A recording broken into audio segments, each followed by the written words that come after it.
Yeah,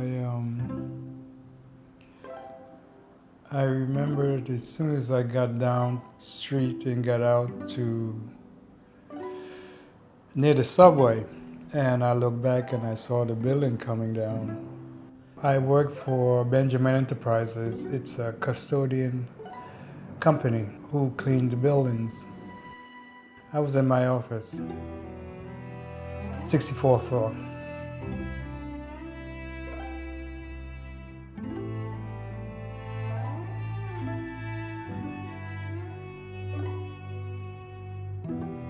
I was in my office talking to some of the employees, and we heard the building shake and this loud crash. And I remember going, they told us not to use the elevators.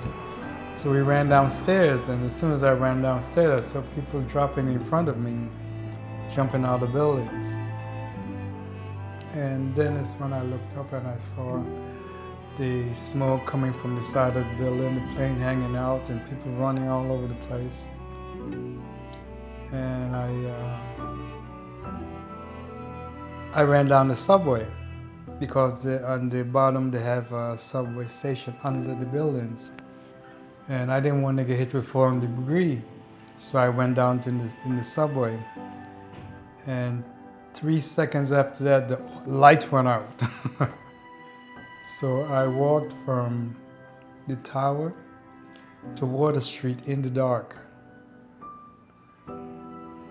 And because I could see the opening on the next stop.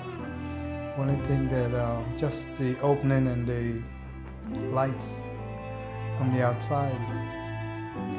And when I got there and I went upstairs and I looked back and the building was coming down.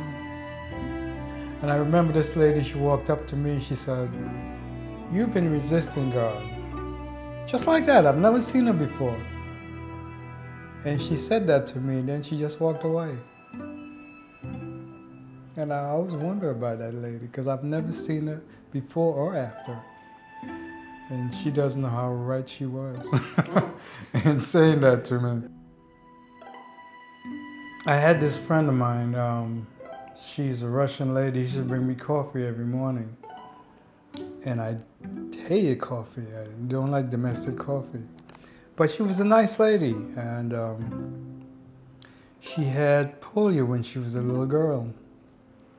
And she had these braces on her legs, and I remember when I was going downstairs, everybody was, going down the stairs, and I opened one of the fire doors for him to get to the emergency steps.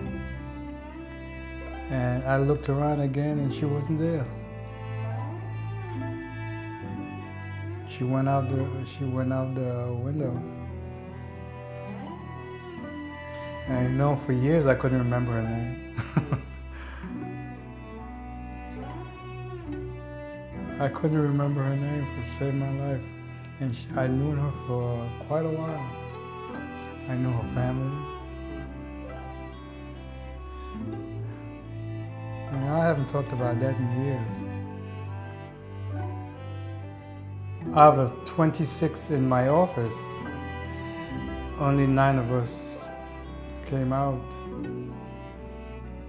And it kind of marked me for a while, because a few months later, I wasn't me anymore. I was somebody else and doing some really strange things.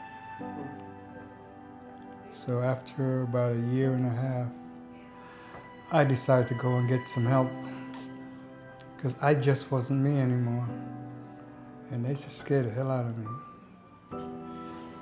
Because I ended up doing a lot of things that I shouldn't have done and I never did before, and like drinking too much, hanging out, and doing I got into drugs for a little while. I've always thought of myself as a tough guy. I always thought of myself I could handle just about anything. But I found out that I'm not so tough. And all the stuff that I was taught growing up as a Caribbean person. My father told me that a man don't need anyone. He can take care of himself, and I believe that wholeheartedly. But after a few months, after about a year after that, I knew that wasn't true. Because if I didn't ask for help, if I didn't go and get help, I was gonna end up losing my life or doing something stupid. Like I said, I just wasn't me anymore. I couldn't think straight. I did a lot of walking. I walked in places in New York City that I never knew existed. I couldn't sleep. I